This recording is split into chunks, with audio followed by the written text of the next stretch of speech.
জুব্বা মুবারক রাসূলুল্লাহ দিয়ে যাচ্ছে, আর এখন পাগড়ি চুরি করা হচ্ছে। কি সমস্যা!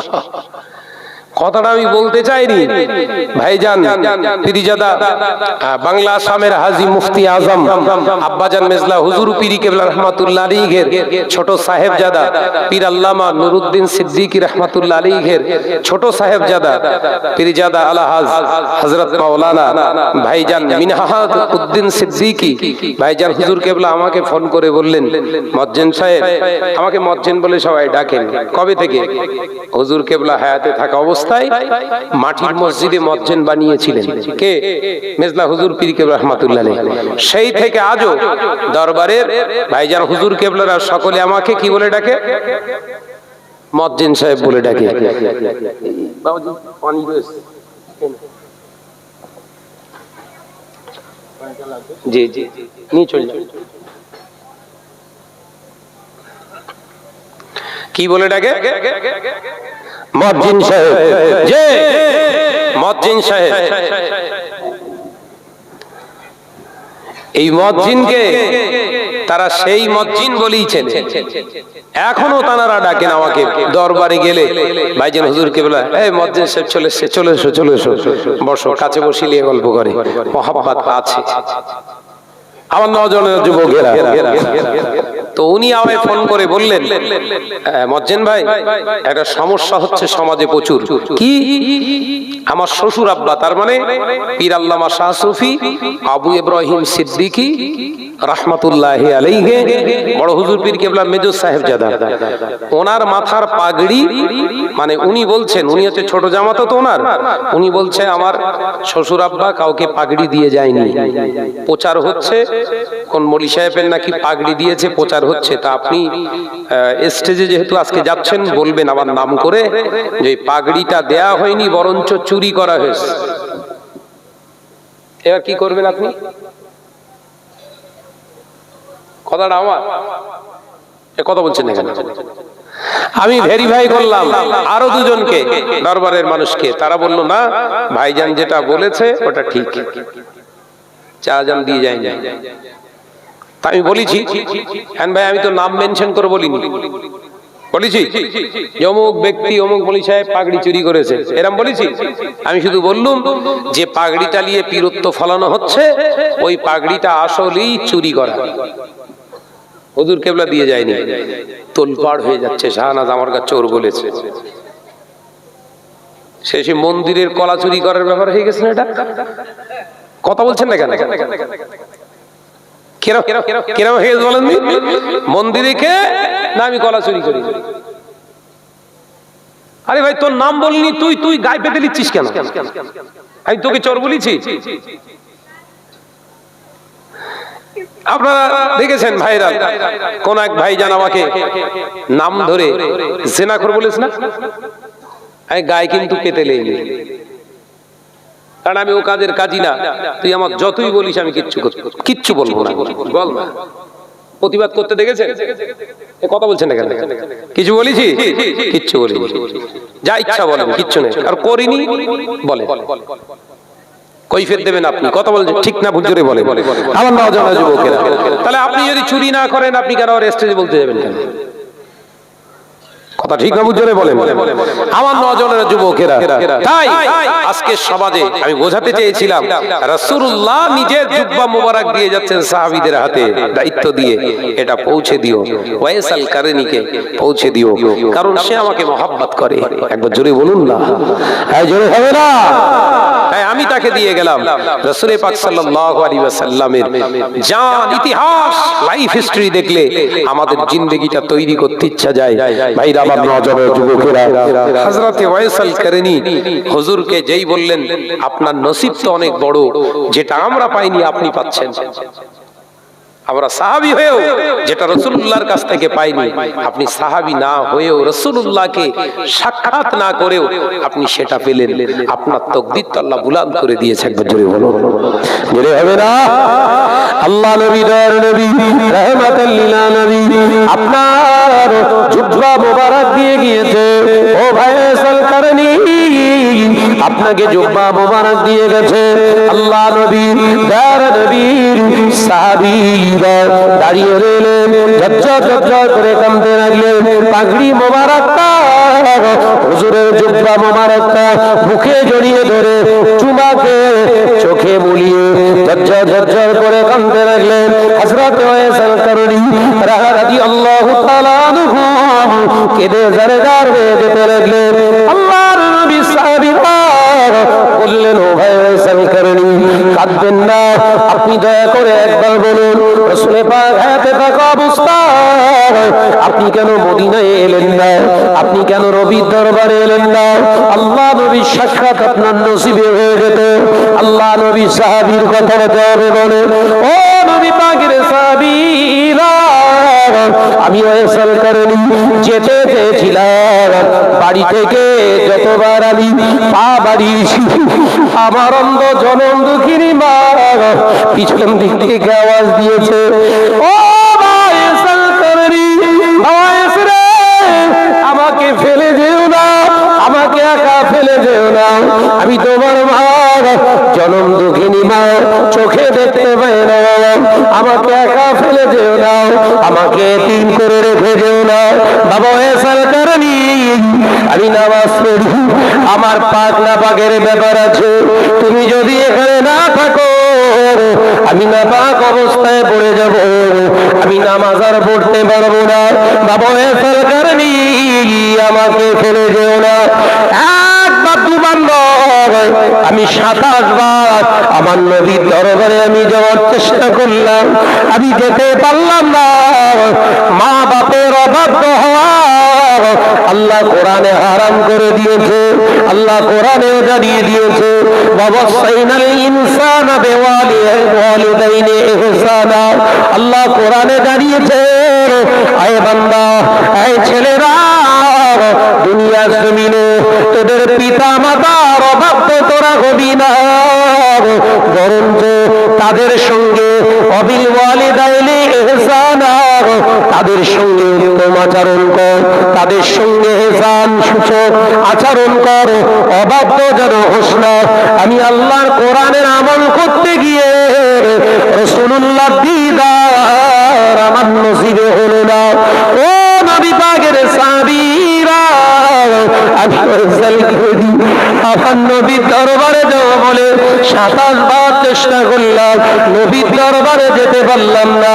আল্লাহ নবী সাহাবীরা হুজুরের কান্না দেখে হুজুরেরা কাঁদতে শুরু করলেন।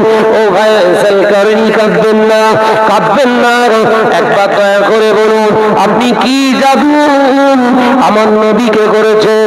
আপনার মহব্বতের কোন সুতো আপনি নবীকে বেঁধে ফেলেছেন যে আপনার জন্য রাসূলুল্লাহ নিজের গায়ের জুব্বাটা দিয়ে গেল?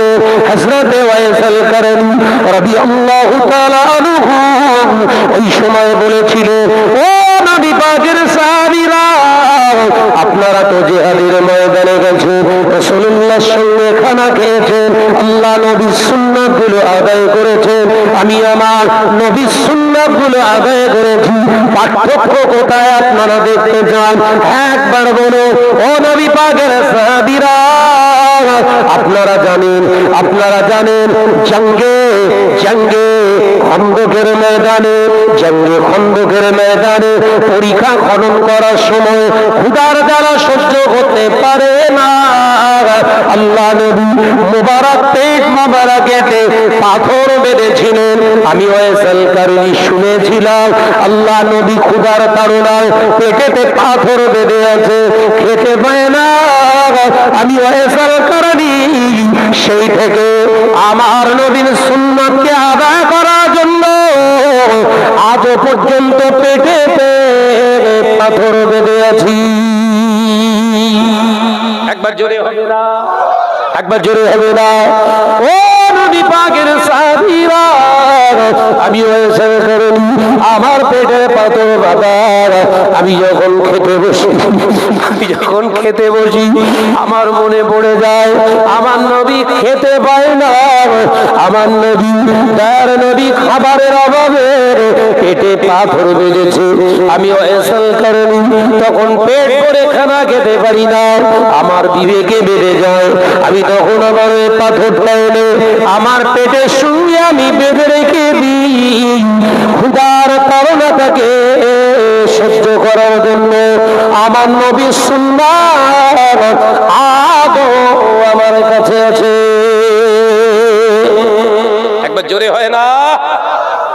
আপনারা তো নবীকে মহব্বত করেছেন, নবীর সাহাবী তো আপনারা। কই দেখি সুন্নাতটা। হাসাতে ফারুক আজম ঝরঝর করে কাঁদছে। তাই তো আমরা আমার নবী কি সুন্নাত আদায় করেছি।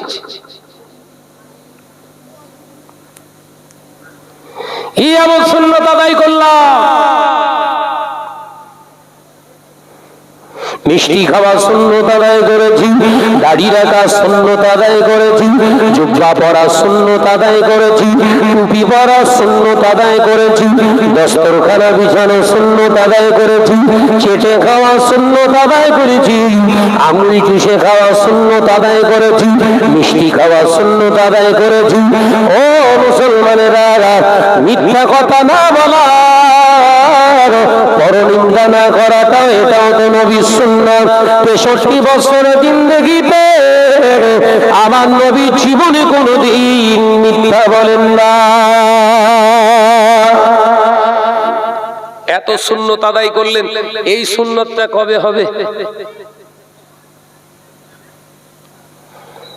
আছেন বলতে পারবেন? একটা সারা দিনের ভিতরে একটা মিথ্যা কথা, একটা পরনিন্দা, একটা চগলখুরি করেননি একটা দিন? ইভেন সামনে রোজা, রমজান মাসে ছেড়ে দিয়েছেন, কথা বলেন না কেন? রমজান মাসেও ছাড় দেন। পরনিন্দা না করা, মিথ্যা কথা না বলা, চগলখুরি করা না করা, চগলখুরি না করা। সাবধান হতে পেরেছেন? সাবধান ছিলেন কিসে? না, পানাহার করা যাবে না। কথা বলে না, পানাহার করা যাবে না। রোজা, ওরে বাপরে, রোজা ভেঙে যাবে। পানাহার করলে যেমন রোজা ভেঙে যায়, রোজা থাকা অবস্থায় মিথ্যার আশ্রয় গ্রহণ করলে রোজাটা দুমড়ে যায়। রোজা থাকা অবস্থায় চগলখুরি করলে রোজাটা মুছড়ে যায়। তো রোজা থাকা অবস্থায় গীবত করলে ওই রোজাটা দুর্বল হয়ে যায়। নজন যুবকেরা, পর্দানশীলা মা বোনেরা, তাহলে রোজা রেখে মিথ্যা যদি বন্ধ না করতে পারে, রোজা রেখে যদি পরনিন্দা না বন্ধ করতে পারে, রোজা রেখে যদি চগলখুরি না বন্ধ করতে পারেন, কিসের আপনার রোজা? সামনে রোজা তো একটুখানি বলে গেলাম, অসুবিধা হচ্ছে বা? অসুবিধা হচ্ছে?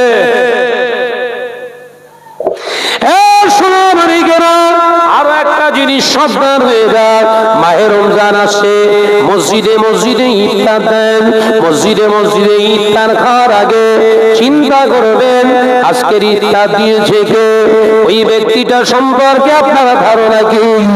যদিও হারামখোর হয়, হারামের ব্যবসা করে, ওর বিবি যদি মহিলা সমিতির টাকা লেনদেন করে, বন্ধন গ্রুপের লেনদেন যদি করে, ও যদি আপনার গোটা গোটা তরমুজ দেয়, ওর ইফতার করে যদি রোজাটা আপনি শেষ করেন, আপনার রোজা আল্লাহর দরবারে কবুল হলো না।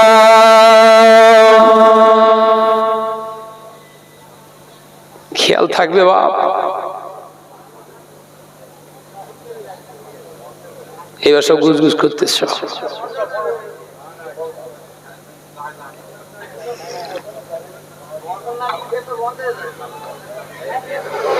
মসজিদে ইফতার দিতে হবে, শরীয়তের বিধান নয়। নয়।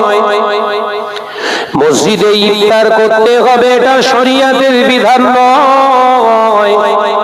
মসজিদে জামায়াতের সঙ্গে ইফতার না করলে গুনাহ হবে, এটা শরীয়তের হুকুম নয়।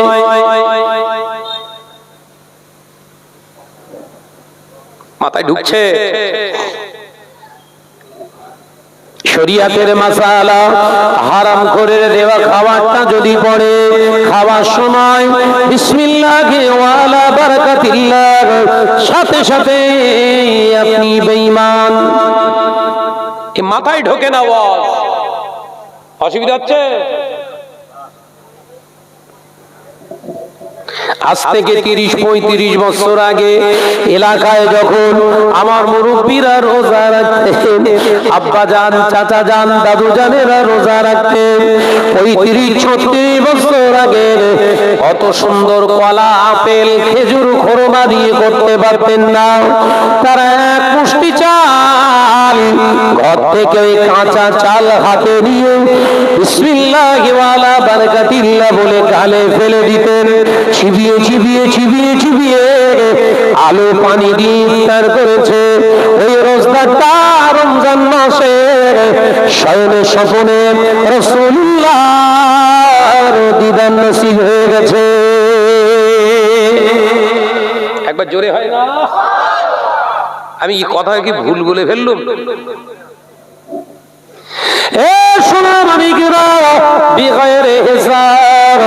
আল্লাহ কোন হিসাব দেন না, বেগাইরি হিসাব। যতবারও খাও, যতবারও খাও রমজান মাসে, অসুবিধা নাই। রমজান মাস বরকতের মাস, কিন্তু আমার আল্লাহ বলেছেন হালাল খেতে। যত খুশি খাবি খা, হালাল। কি কি কি বল বাপ, এরকম করিস নি। কি কি সবাই বলছে না? কি কি আল্লাহ বলেছ নাকি সুদখোরের ইফতার বিসমিল্লাহি ওয়ালা বারাকাতিল্লাহ বলে ধুনিয়ে দাও, তোর কবরে সাপ মারা করবে। কেউ কেউ বলতে চায় না, ভয়ে কেন বলতে দাওয়াত দেবে না। কথা ঠিক না বলছো রে? বলে কিন্তু আপনাদের ছোট ভাই এ ছেড়ে যাবে না। আমি দাওয়াতের আশায় ঘোষপুর আসিনি, ওয়াল্লাহি আল্লাহর কসম খেয়ে বলছি। স্টেজে যখন পা রাখি এই নিয়তে রাখি, যতক্ষণ আল্লাহ হায়াতে রাখবেন স্টেজে, আল্লাহর জন্য কিছু কথা বলবো। আর যদি নিয়ত থাকতো আগামী বছর যেন ঘোষপুর আবার হয়, তাহলে ওদের ধারা আলাদা হতো। কি ভাবছেন? হজের ধারা সম্পূর্ণ আলাদা হতো, একদম মোহিত করে দেবো। একদম দাওয়াত বাড়বে, কবরে আগুন জ্বালবে। ভাইরা, নজনেরা, যুবকেরা, ছেলেরা, বাচ্চারা, পর্দারা, সিনেমা ও বোনেরা, আল্লাহ নবী তো জানে বাদশাহ হাবিবুল্লাহ নবী জনাবে মুহাম্মদুর রাসূলুল্লাহ সাল্লাল্লাহু আলাইহি ওয়াসাল্লাম জলিল কদর সাহাবী হযরতে ফারুক আযম ওমর রাদিয়াল্লাহু তাআলা আনহু হুজুর আমার বললেন, ভাই ও ভাই ওয়াইসাল করনি, আল্লাহ নবী আপনাকে সালাম দিয়েছে, আল্লাহ নবী আপনাকে সালাম দিয়েছে। হযরত ওয়াইসাল করনি রাহমাতুল্লাহ আলাইহি ডুকরে ডুকরে কেঁদে বললেন, আল্লাহ নবী আমাকে সালাম দিয়ে গেলেন, আল্লাহ নবী আমাকে সালাম দিয়ে গেলেন। ও ওয়াইসাল করনি, শুধু সালাম দেন না, হযরত ওয়াইসাল করনি যখন সিজদাতে চলে গেলেন, সিজদাতে চলে গেলেন, আল্লাহ নবী জুব্বা মোবারকটা নিয়ে কেঁদে কেঁদে দোয়া করছে। হযরত ওয়াইসাল করনি আল্লাহর নবী সাহাবী হযরত ওয়াইসাল করনিকে বলতে লাগলেন, ও ওয়াইসাল করনি, আপনি রাসূলুল্লাহর উম্মতদের জন্য দোয়া করুন, আল্লাহ পাক যেন জাহান্নামের আযাব থেকে মাফ করে দেন। হযরত ওয়াইসাল করনি রাহমাতুল্লাহ আলাইহি আল্লাহ নবীর পাগল ওয়াইসাল করনি দোয়া করলেন, মুনাজাত শেষ করলেন। ও নজরের যুবকেরা, ছেলেরা, বাচ্চারা, ওই রাতে ফারুক আযম ওমর রাদিয়াল্লাহু তাআলা আনহু স্বপ্ন দেখলেন দিন ও দুনিয়ার বাদশা হাবিবুল্লাহ নবী জনাবে মুহাম্মদুর রাসূলুল্লাহ সাল্লাল্লাহু আলাইহি ওয়াসাল্লাম স্বপ্নে জানিয়ে দিলেন, বাবা ওমর, আমার ওয়াইসাল কারীকে আর একটু বেশি দোয়া করতে কেন বললেন না? কেন ইয়া রাসূলুল্লাহ হাবিবাল্লাহ, ও বাবা ওমর, আমার ওয়াইসাল কারী যদি আর একটু দোয়া করত, একবারের দোয়ার ওসিলায় আমার আল্লাহ পাক আল্লাহ তাআলা আমার ৭০,০০০ জাহান্নামী উম্মতকে একবার ওয়াইসাল কারীর দোয়ার ওসিলায় নাজাত দান করে দিয়েছে। একবার জোরে হবে না? তাহলে এই জায়গায় ব্রেকের দরকার আছে না নাই? যে এই জায়গায় ব্রেকের দরকার আছে না নাই? একটা সাইকেলে যদি দুটো ব্রেক থাকে, একটা মোবাইলে যদি একটা ব্রেক থাকে, একটা মোটর সাইকেলে যদি দুটো ব্রেক থাকে, একটা চার চাকায় যদি দুটো ব্রেক থাকে, একটা এরোপ্লেনে যদি দুটো ব্রেক থাকে, একটা পানির জাহাজে যদি দুটো ব্রেক থাকে, ও মুসলমান, ইসলাম নিয়ে চলবে, কলেমা নিয়ে চলবে, তোমার জবানে কেন ব্রেক নাই? জবানের ব্রেক নাকি? যখন কেউ তোমাকে মিথ্যা বলতে সাহায্য করে, মিথ্যা কথা বলো না। যখন কেউ তোমার চগলখুরি করতে বলে, চগলখুরি করো না। যখন তোমাকে কেউ হারাম খানা দেয়, হারাম খানা খেও না। যখন কেউ তোমাকে পরনিন্দা করতে বলে, পরনিন্দা করো না। যখন কেউ তোমাকে হারাম জিনিস দেখায়, হারাম জিনিস দেখো না। যদি কেউ তোমাকে নাজায়েজ কাজে ধাবিত করে, ওই নাজায়েজ কাজের দিকে এগিয়ে যেও না। এটার নাম হলো ব্রেক। কথা বোঝা যাচ্ছে তো নাকি? তুই দেখ, কিয়ামত শুরু হয়ে গেছে। নেকি বদির অসুবিধা হচ্ছে বোধহয়। ওর ভিতরে পুরুষ ঢুকেছে বোধহয়।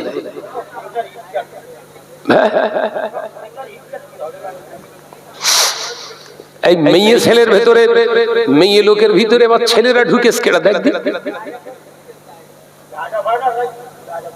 চাপ খুব, বিশাল ব্যাপার।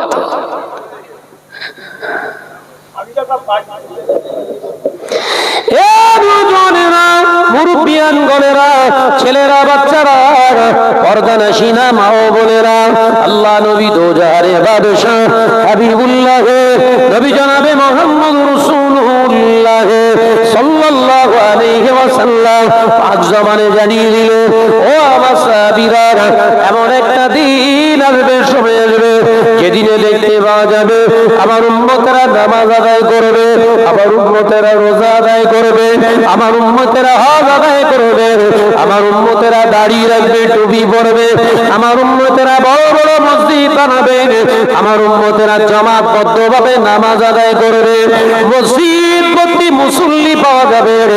আল্লাহকে ভয় করা মুসলমানের অভাব হয়ে যাবে। কারো ভাব বলো, বাপ বলো, কারো ভাব আল্লাহর ভয় করা মুসলমানের অভাব। নামাজি পাওয়া যাবে, আল্লাহরে ভয় করা মুসলমান পাওয়া মুশকিল হয়ে যাবে। আমরা কি সেই দিকে এগুচ্ছি না? আমরা নামাজ আদায় করি, অনেকে জুম্মা আদায় করে, অনেকে 5 ওয়াক্ত না পারলেও 2 ওয়াক্ত পড়ে, অনেকে আবার 5 ওয়াক্ত নামাজ আদায় করে। অথচ এই ঘরে খোঁজ নিয়ে যান, ওই ঘরে খোঁজ নেন একবার, ওদের ঘরের মা, ওদের ঘরের মেয়ে, ওদের ঘরের বউ, ওদের ঘরের বিবি, ওদের ঘরের মেয়ে, ওদের ঘরের মা, ওদের ঘরের বোন, এই 4 জন মহিলার যে কোনো একজনকে বন্ধন গ্রুপের এজেন্ট বানিয়ে রেখেছে। আল্লাহ নবী সাহাবীরা প্রশ্ন করলেন, হুজুর কারণটা কি? আল্লাহ নবী বললেন, আলীর রেদা, এর কারণ হলো আমার উম্মতেরা নামাজ পড়বে, রোজা করবে, হজ করবে, যাকাত দেবে, গোপনে গোপনে সুদের কারবার করবে। কিসের কারবার চলছে? গড় গড় করে যাচ্ছে বলতে।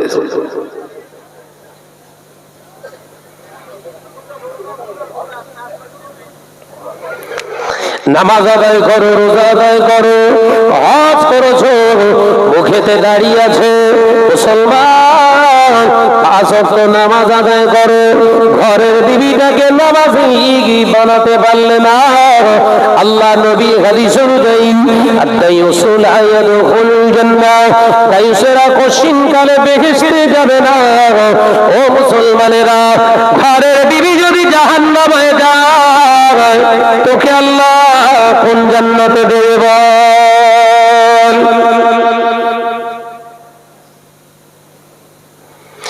তোরে কোন জান্নাতে দেবে?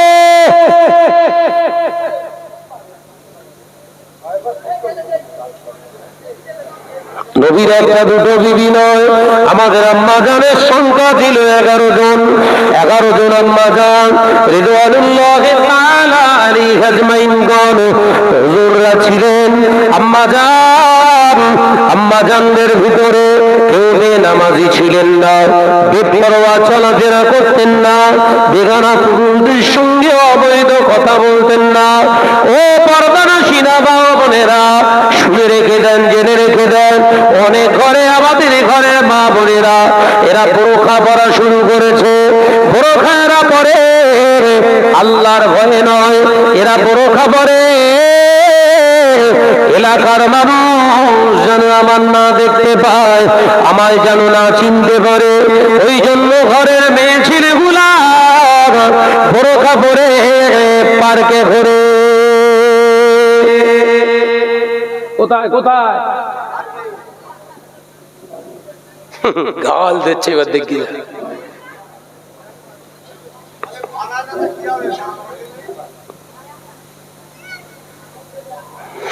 বাবা।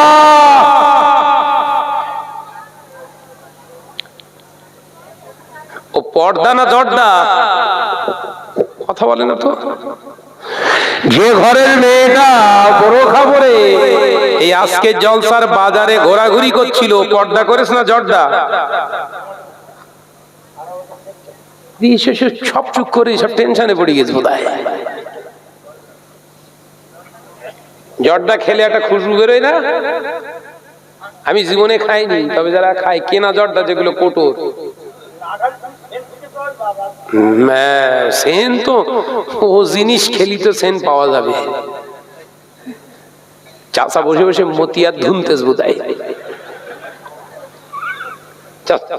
বাবাজি মতিয়ার ঝাড়ছেন, কাঁচা কাঁচা সুগুরি খাচ্ছে। ও জিনিস আবার আলাদা।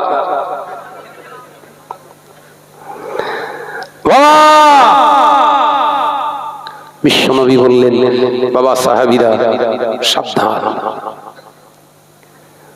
এমন একটা দিন আসবে, সময় আসবে, সেদিনে দেখবে মহিলারা লেবাস পরিধান করছে দামি, কিন্তু উলাঙ্গিনীর সমতুল্য।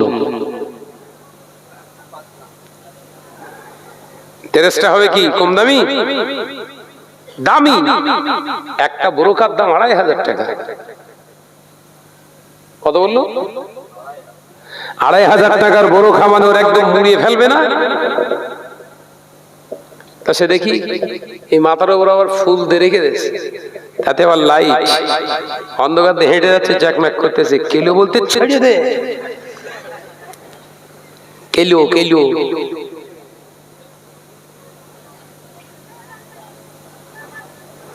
কি ভাবছেন ওটা বোরখা না টোরখা? টোরখা মানে ওরে যে দেখবে সে হোঁচট খাবে। আল্লাহ আমাদের এই সমস্ত আহিয়াতি পোশাক থেকে হেফাজত করেন, বলুন আল্লাহুম্মা আমিন। আরো জোরে বলি আল্লাহুম্মা আমিন।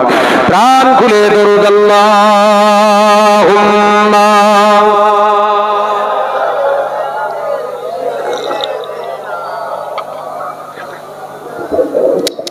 কিন্তু মহাব্বতের সঙ্গে ওয়ালা